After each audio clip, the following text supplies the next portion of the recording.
This conference will now be recorded. Hello, my name is Erin Wright. I am the legal consultant for DCA's Office of Homeless and Special Needs. I've created this webinar today to talk about equal access and issues surrounding that rule. I'm glad that you've taken this opportunity to learn more about the rule. Because this webinar is pre-recorded, I will not be able to take questions during the webinar. However, I'll provide my contact information at the end, and absolutely feel free to reach out to me if you have any follow-up questions.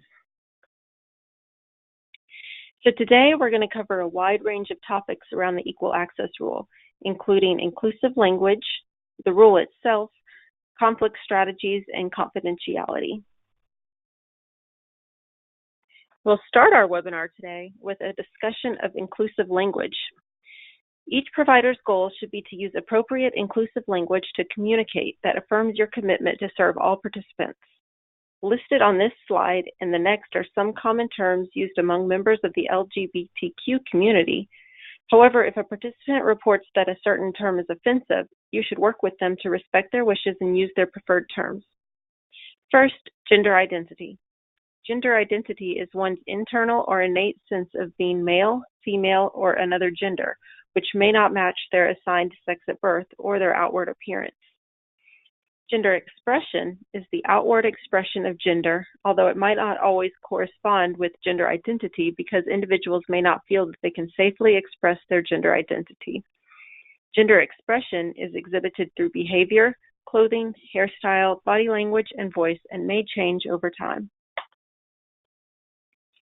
The third definition is sexual orientation, which is a person's physical or emotional attraction to the same and/or opposite sex. This is distinct from one's gender expression or identity. Transgender is an umbrella term for people whose gender identity is different from their sex assigned at birth. Finally, gender nonconforming is an individual who does not conform to traditional gender roles or stereotypes. Now that we've covered some of the more common terms, let's switch over to HUD's Equal Access Rule.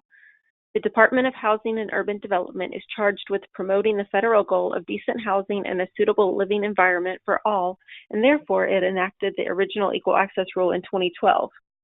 In 2016, it built upon the 2012 rule to address how transgender and gender nonconforming individuals should be accommodated in temporary emergency shelters and other buildings and facilities used for shelter that have physical limitations or configurations that require and that are permitted to have shared sleeping quarters or shared bathing facilities. All of the rules requirements that we will discuss today apply to facilities receiving funding through HUD's community and planning development programs, including those funded through a continuum of care.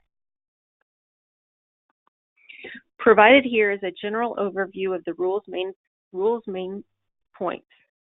First, individuals must be eligible for housing without regard to their actual or perceived sexual orientation, gender identity, or marital status. Second, individuals must be placed in housing according to their gender identity. Third, individuals do not have to prove their gender identity. Fourth, providers must update their policies and procedures in line with these requirements. And fifth, providers must train their staff, contractors, and volunteers on the rule.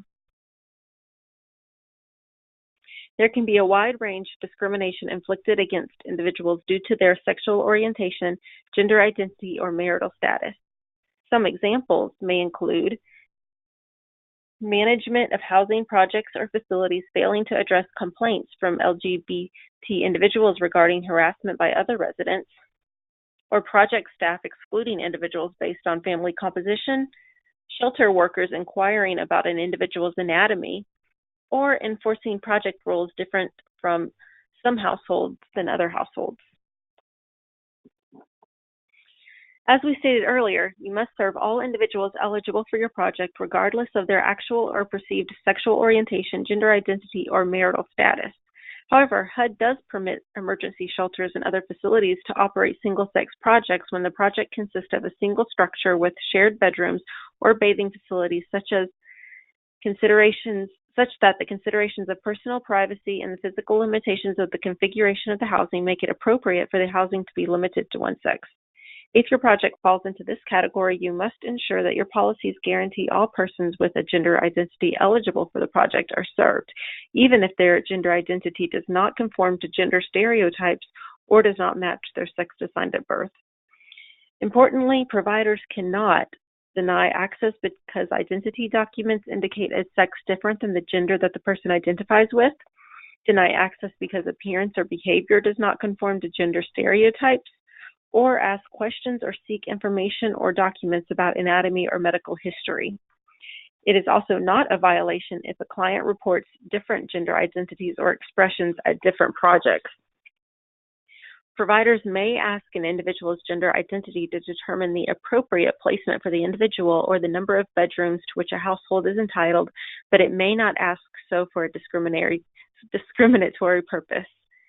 In addition, providers do not have the discretion to suggest that individuals may not be accommodated in shelters that match their gender identity because it differs from their sex assigned at birth. However, an occupant may request a referral to an alternate project, but the provider cannot be the first one to ask or suggest this. I know some projects out there may specifically serve families. Therefore, I also wanted to discuss the implications of the Equal Access Rule and fair housing for those projects. Facilities serving families cannot exclude families based on the gender of the head of household. If you serve families with children, you must serve all families with children. Also, projects cannot treat minors and families different based on the gender. For example, a project cannot have a policy that prohibits males over the age of 13 or requires them to seek other housing. The project must serve all families. Another requirement under the Equal Access Rule is that projects must have policies and procedures in place that support a transgender and gender nonconforming inclusive environment. Your anti-discrimination policy should make sure that gender identity, gender expression, and sexual orientation are protected. In addition, you must enact policies that reflect your commitment to a healthy and safe environment that respects individual privacy. For example, an admission policy should ensure that individuals are placed in accordance with their gender identity without exception and that intrusive questioning is prohibited. You should consider developing a list of clearly unacceptable language and behavior with clear protocol to educate, discipline, or expel anyone who violates the rules. Finally, training should incorporate these inclusive policies. Training should be provided to staff, contractors, and volunteers on your policies and the Equal Access Rule. The Equal Access Rule also requires providers to take actions to address privacy concerns. Facilities may consider such steps as installing temporary or permanent curtains, installing locks, doors, or partitions to the toilet stalls, making single-use facilities all gender, or staggered shower times. Other options for clients who feel vulnerable may include offering a room, floor, or bed that is in proximity to staff, suggesting an alternate project that provides comparable services, or as a last strategy, something such as a hotel-motel voucher. But remember that all privacy and safety actions must be non-discriminatory, and you can never require a transgender or gender non-conforming client to accept something different because of their status. Along with a healthy and safe environment, HUD has provided some strategies to handle conflict between residents. Harassment of a resident jeopardizes the health and safety of the community, and providers should make sure that policies and procedures are in place to support residents and staff in addressing and resolving conflicts. If there is a conflict, corrective actions should be geared towards any aggressors and not the victim, and should not require that the victim be removed. Other strategies may include requiring the aggressor to stay away from the victim or changing sleeping arrangements. When conflict and bias are addressed immediately, consistently, compassionately, and with the seriousness that they deserve, it will lead to a healthier and safer shelter environment for all. Another consideration for projects is confidentiality of information. You should consider including sex assigned at birth as confidential information. Transgender residents have a higher likelihood of suffering harassment or physical harm based on the disclosure if it is something different from their gender identity. Transgender individuals may also have a variety of medical needs. The reason for using a particular medication is generally irrelevant if properly prescribed, and standard medication policies should apply.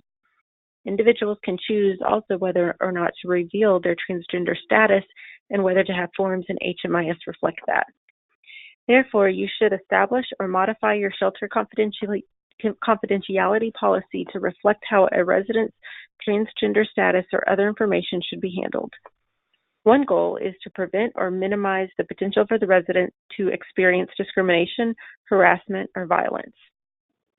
Some shelters have found it useful to apply the same policy of confidentiality about a resident's transgender status that they do for information about medical conditions. Only the staff needing to know the information are told, and other residents are never given information. Other shelters ask transgender people how they would like the information addressed if it comes up. The important thing here is to think through ahead how you would like to handle this consideration. Intentional and consistent decisions on how to handle the needs of all clients is very important and can go a long way to developing an organizational environment in which stereotyping, bullying, and bias have no place. To start, directors and managers should understand that they can create an inclusive tone for a project through modeling appropriate language and behavior at all times. This will help set a standard of inclusiveness among staff and residents. In addition, using inclusive language communicates your agency's commitment to a transgender inclusive project. This includes avoiding gendered greetings, ensuring that forms allow optional transgender and gender nonconforming selections by clients, and having space for clients to indicate their preferred names on those forms, and using inclusive language on signage in the project and publications. For example, if a person identifies as a woman, then she should be used to refer to her. If a person identifies as a man, then he should be used to refer to him. Failure to honor a person's self-identification can create an unwelcoming and unsafe shelter. Obviously, policies must also be crafted to allow all individuals to access services. You must clearly outline expectations for frontline staff and communicate those expectations. So that's all we have today regarding equal access, but I hope that this presentation has been helpful to those of you who are seeking to create a welcoming environment for all clients that is in line with HUD requirements. If you have questions, feel free to reach out to me at this contact information listed. Thank you for joining me for this discussion.